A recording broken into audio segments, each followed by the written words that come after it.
ATB TV. I'm Darren Dance in Queensland today with the great Peter Morganti, located in downtown sunny Ballarat. Good morning, Peter. Morning, Darren. There'll be at least 20 degrees difference, I reckon. We've got the sun out here, but it's doing nothing. We're up here for the sales, up here for the mare sales. Yep. That's all finished and done and dusted, and then I'll fly back into the the Antarctic later on and shiver me timbers. Yeah, well, good luck with that. So, how many mares did we push through up there, Darren? We sold 7. Sold 7. Yep. Yeah, the top lot was Murasaki in foal to Frankel for 500,000. So those investors are pretty happy. Real happy. Pretty tough sale overall. Yeah. Very tough sale overall. There's a good amount of money around for the top end of the market. Yep. Those young mares off the track, or mares that are in foal for the first time, or mares that have actually thrown a group horse. There's plenty of money around for them. We saw records broken, mares trading for up to $4 million. We saw Yulong out of Victoria come up here and spend $33 million on mares. I nearly fell over. It's unprecedented. I think the second highest buy was around $6 million.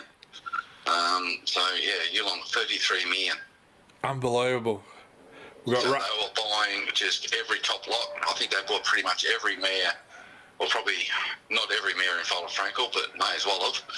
Yeah. They bought Sunshine in Paris, the group winner. They bought the mother of Sunshine in Paris for over $1 million. So, they're just really building up a massive herd of mares and foals. I think their plan is to have 1,000 mares on the farm. Jeez. And produce 800 foals a year. And then out of that, they'll sell a couple of hundred into the major sales. They'll race a few hundred, and then the rest will be exported into Asia. So it's a massive operation. But I would say without them in the market, she'd be pretty bleak. So does that mean the Blue Army will get taken over by the Green Army? I'm not sure. I just think they're just stocking up. Yeah. And I suppose when they get to their number, yeah, they'll probably just go quiet like most other farms do. Like, you don't really see Godolphin buying too many. Yeah. Coolmore only sort of buy half a dozen of the better mares because they've got paddocks full and they're already breeding. But Yulong's just in that expansion phase. And, it's a good time to be selling those top-end mares. Yeah, unbelievable numbers, unbelievable figures. Like, you talk 33 million. I think RVL are trying to shave off about 30 million in prize money, and they're spending 33 million at the other end. So, big numbers.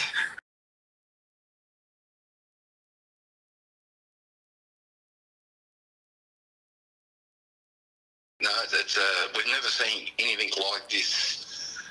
Not in my time in the industry. Like, we've seen people come and go. We saw, Nathan Tinkler come in and start buying everything there. We saw, when the Arabs first come to the market and started buying everything here. We've seen them come and go. But, even Trilogy was a big player last year. But we've never seen anything on the scale of Yulong. And it's not just in Australia. They've been at the UK sales, they've been in the Japan sales, buying 30, 40 mares. They've been over in France buying 20 or 30 mares. And then, whilst they're sitting there at the sales peak, they're still buying mares online for 70 grand. Unbelievable. Yeah. So it's good for the industry. Yep. There's certainly going to be a lot of mares in Victoria at that farm, in Nagambie. There's going to be a lot of feed purchased, a lot of hay purchased. There's going to be farriers kept busy and vets kept busy. So from an economic point of view, it's bringing millions and millions of dollars into that economy. Yeah, huge for Victoria and a lot of fields outside of racing that obviously engage with racing, like you said. So, there you go. We obviously had the Frankel. They bought our Frankel. Yeah, they bought the mare in foal to Frankel. Yep. Murasaka. So she was a mare that we purchased in the UK a couple of years ago, put her in foal to Frankel twice. Yep. And then sold her in foal to Frankel. And then in a fortnight in the Melbourne weanling sale, the filly by Frankel out of Murasaka will be offered as a weanling. Yep. And, we'll take our chances down there in the ring. But there was only 2 Frankel weanlings sold here at the coast. And One made 700, one made 900. Yulong bought them both. So they're setting records there, and there's only 2 Frankels in the Melbourne sale. So it'll be interesting to see if they've still got a budget and they've still got a desire to buy more Frankel fillies. Yep. Little segue in. I'll be out at the farm on Wednesday photographing that weanling amongst 10 others. I think you've got 11 going there. Yeah, there's 11 going down to the sales as weanlings. So we'll offer them down there on that sale. There's, you never, in these sales, you never actually achieve 100% clearance rate. No. So you normally work on about 80%. There's always 1 or 2 that don't sell for whatever reason. Yeah. It may be that they're a little bit backward, or it might be that they're not fashionable, or there might be 6 in the sale by that sire, and if you're not in the top 2 or 3, then you're probably not going to sell it. So yeah, there's a lot of reasons. Doesn't mean they won't be good racehorses, or they won't sell as good yearlings, but sometimes at these weanling sales you can actually get your yearling money at weanling stage. Yeah. So it's only down the road. It's an hour from the farm. Different case if you've got to bring them to Queensland, because it's a long way to bring them and a long way to take them home. We don't actually travel the weanlings to Queensland. We believe it's too hard on them. Yeah. And a lot of farms have found that over the years, that putting the little foals on the trucks and sending them to Queensland in 2 days, they invariably end up with a bug or a sickness, and sometimes they never recover from it. So we've got a sale in our backyard, and now down the road the buyers will all be there, the same buyers. Yep. And sometimes that Melbourne sale's a bit stronger because it is the last of the weanling sales for the year. Yep. So if the weanling buyers, otherwise known as pin hookers or end users, if they haven't bought any stock so far, then they get pretty desperate in Melbourne to make sure they get what they need.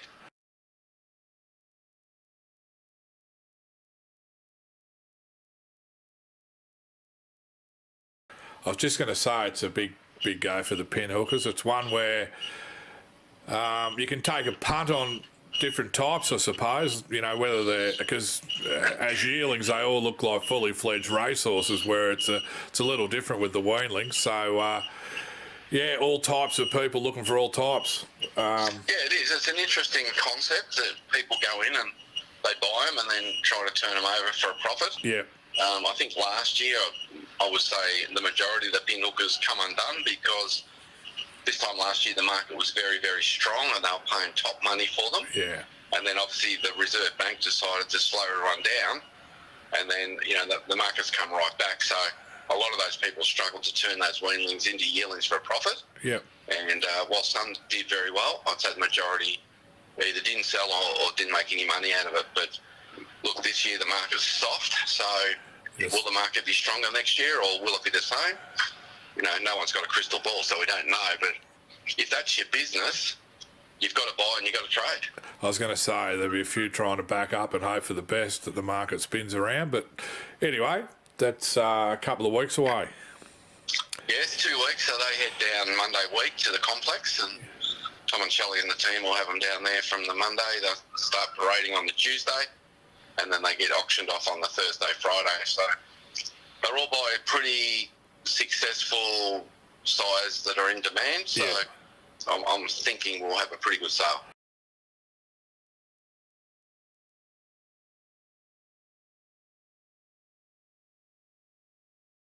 We may, I don't know how it'll work, but we might be able to do a ATB TV on the Friday. Might see if we can work that out and just get a little bit of vision and know a few of the results by then, maybe. Yeah, well, we'll be down there. I'm not sure how we're drawn yet. I haven't really gone through the book, but no doubt, if you've never been to a weanling sale, you should jump the car and come out and have a look. Yep. But you will need your beanie, gloves and puffer jacket, because it's probably the coldest place on earth. Bit different to the Gold Coast. Oakland's jumps, Yeah. Anyway, well, Darren, we've got a small little offering to talk about this week, but we'll have a few more rolling into next weekend. We had one runner and a little bit of post-race discussion on how it all unfolded. I think the horse went probably better than the rider, for being kind there. But anyway, Raise the Colours was at Warrant to Bill first up. She finished probably just a touch worse in midfield, but only beaten a bit over 3 lengths. I think the margin might have been. About that. Yeah. I'll let you add a little bit to that summation. Let me dig my own hole, you reckon? Now, what was that rider's name? Cody Jordan. She's a former Tasmanian rider, still an apprentice. I think she's rode 100-odd winners in Tassie, but Tassie and Victoria riding ranks, or the way the races are, I think a little bit of home ground knowledge for tracks like Warrnambool and Matawa, Horsham go a long way. Yeah, I think one of the others, John Clements, was pretty quick on the phone just to get a full name so that he could book a airline ticket back to Tassie. Unless those flights are cheap.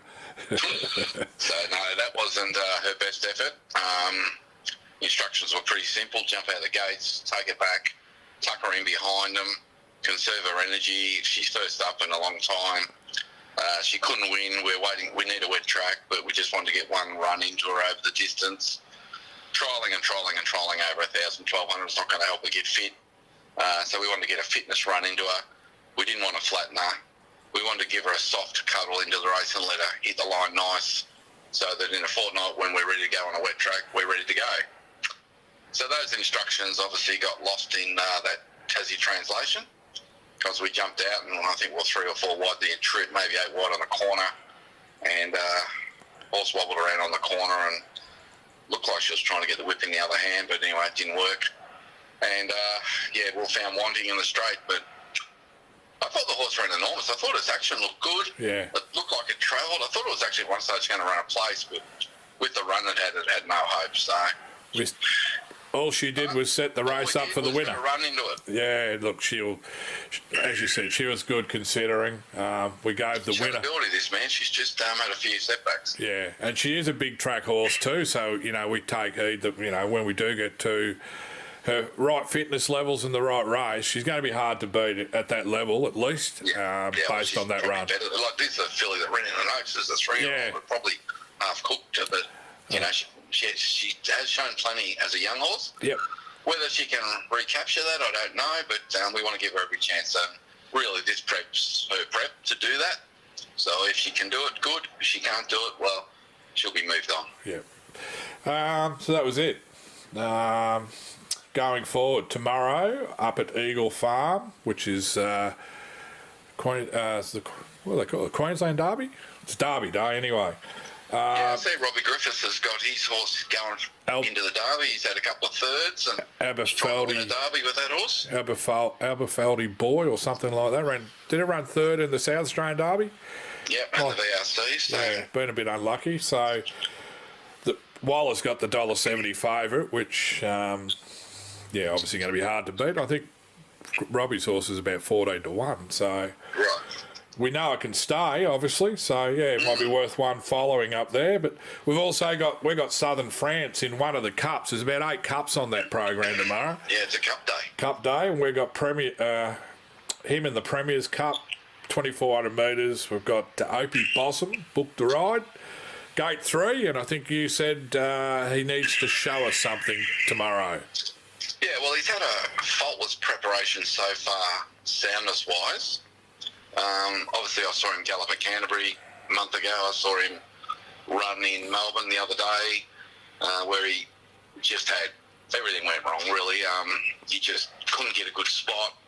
He was reefing and pulling, got his tongue over the bit, and probably whacked away all right to the line, second up over 2,800, but we had to run in there because there was nowhere else to get that run into him, so he sort of had that trip away, and he's arrived on the Gold Coast this morning, and he's into a 2,400 third up, and I think this field's a step down from his last run. Yeah.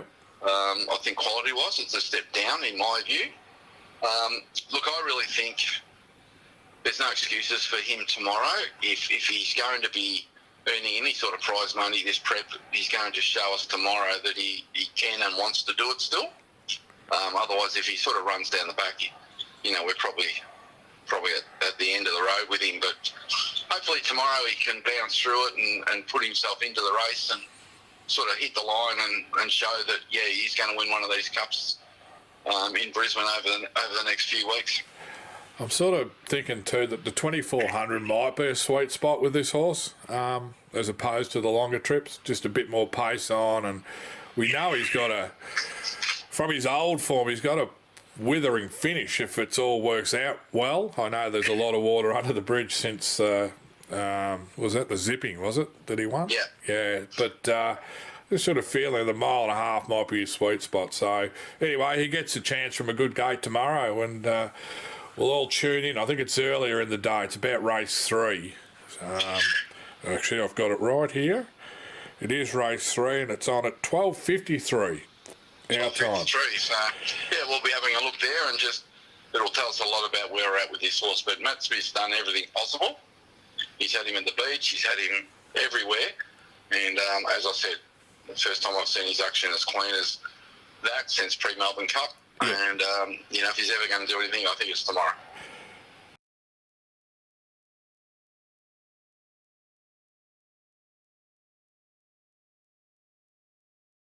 Rightio.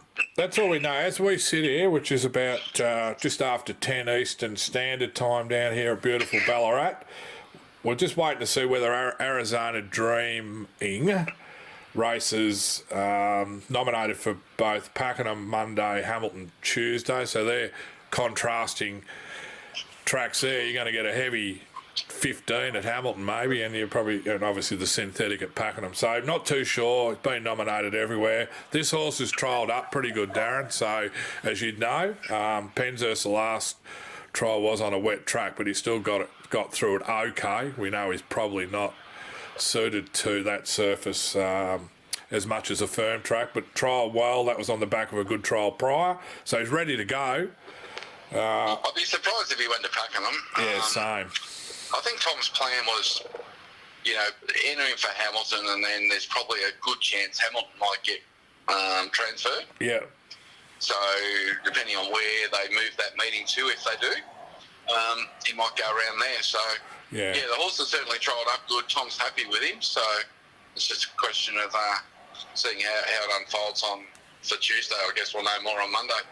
Yeah, well, they're all the nominations that we know. Obviously, we did a bit of ringing around trying to find out with a few of the horses, and we did find out that Owenology and possibly Norma's Fleet at Geelong Sunday week. Crackerjack Prince will be next Saturday in town. Yep. Samurai Star will be another fortnight. Obviously, he's coming off a little issue, so it was a pity there because that horse was ready to win, but not to say that, when he's right to go. He'd probably take a run. It just pulled up a little bit stiff. So yeah. We're not sure whether that's due to the galloping on the synthetic, or whether he may well have got cast in a box overnight. Yeah. But, he's just put up a bit stiff. His action wasn't right. They backed off him, and they just built him up again. He seems fine now, so yeah. Hopefully by mid-June we can have him back to the races. Yep, he's had him on the treadmill and galloping up, so yes, we'll just wait there. And I think one you mentioned that won't be far off, has been working well, is Navy Girl. They're looking for a race for her. Yeah, I caught up with Kara Marr down at the Werribee Jump Outs last week, and he was saying to me, just running through the horses, that we got 3 of that stable at the moment. He was just talking about Steinem was just moving back into the Cranbourne stables, which I see's happened, and they're particularly happy with her as she builds up for the Melbourne Spring. Detonator Jack's the same. He's just building up for the spring. He'll probably go into a 100 rater race, trying to get his rating up, and then launch into the spring. And then Navy Girl, she's ready to go. He's quite bullish about her, actually. He said she'll definitely be winning in Melbourne. Right. The times and her data's been really, really good, and we just got to find a race for her. So I think on that day, he said he wanted to give her one more searching gallop just to bring her on. Yep. And then she'd be ready to pounce first up, because she had that one run on a wet track at Bendigo on the fence and finish unplaced. And obviously now with so many noms, you just got to get a run. So he's going to have to nominate her everywhere to get a run. And I think he's even leaning towards the synthetic at Pakenham. So she could bob up, next Thursday. Yeah. Wouldn't surprise me, but we'll just have to wait and see. Yep. And Queen of Malwar's one, we're not 100% sure, but obviously still in the system. And apart from that... well, she's trained by Robbie Griffiths. She won a race. She's put in a couple of okay runs. Yeah. And then she's been scratched off heavy track. So it wouldn't surprise me either if she pops up next Thursday night on a synthetic track somewhere at Pakenham. So just wouldn't surprise me if they do. But unfortunately, those noms are not until Monday. So, and because the trainers don't answer their phones, Pete, when we want them to necessarily, it's a little bit hard to find out. But no doubt we'll get an update. I think Robbie does most of his updates on Friday, so no doubt we'll get an update sometime today. Yep. Now we have, since last week, we have moved a few more on. Yeah, another 4 or 5. There's another, I think 4 have left the system. Paul Lager is off to Pony Club after his disappointing run with Andrew Bobbin last time. Yep. Racehorse has been sold out of staff stable, as has Sailing High.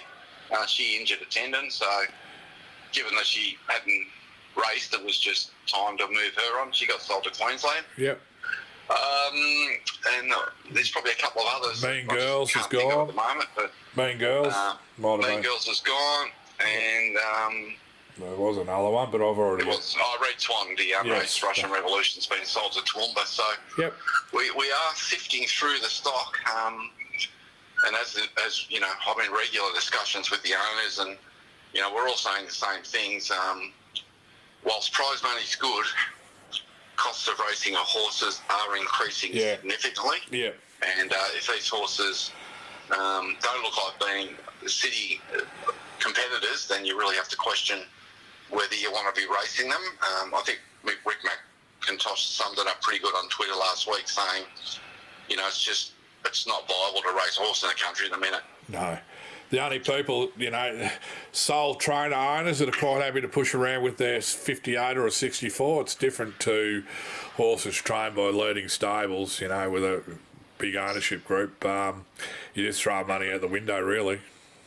Yeah, that's right. So they've got to show some potential.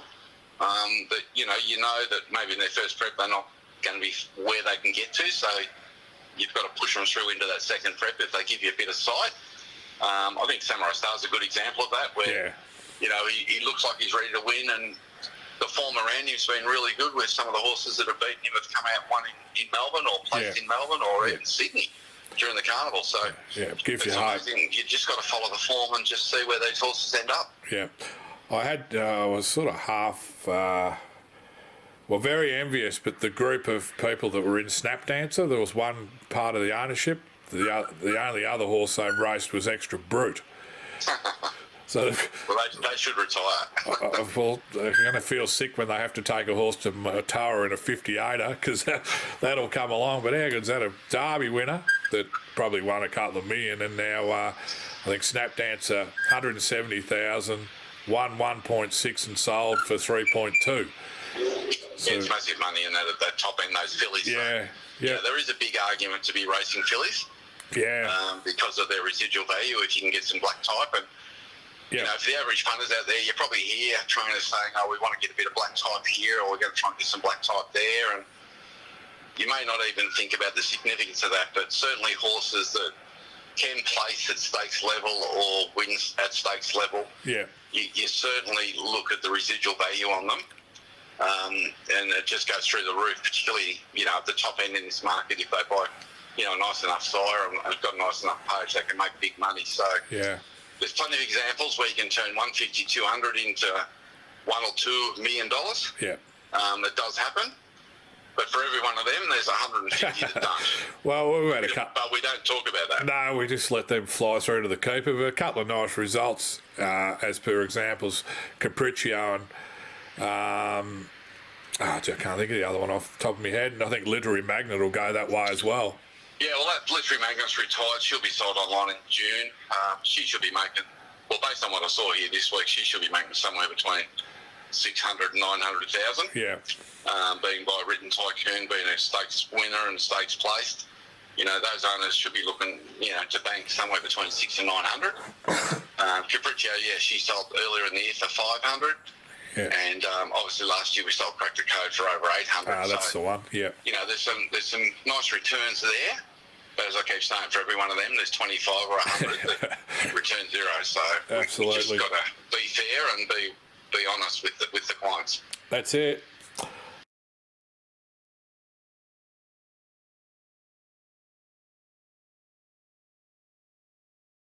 I don't think I've got too much more to add, apart from the fact I mentioned earlier. I'll be out at the farm on Wednesday taking those photographs, and big trial week next week. But we'll have a little bit more to talk about in terms of racing next weekend. Yeah, and we've got one horse that's transferred from Daniel Clark into Peter Chow, yeah. Warrnambool. Like Kitty Kaka, my favourite. Which I've never met Peter Chow, to be honest. So you might run into a bit of trial somewhere during the week, but it was just interesting to see how that horse goes, trained off the farm down the beach.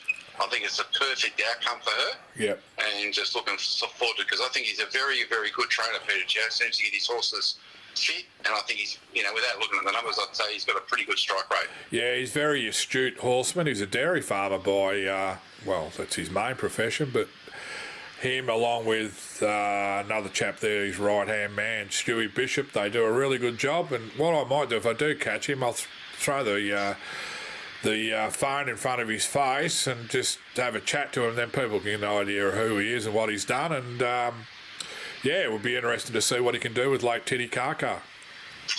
All right, well, we might leave it there for this week, Pete. So good luck to all the owners in Southern France. I know it's a big day for you. I know there's some people flying up to Beagle Farm to watch him go around and have a look at him, as they should.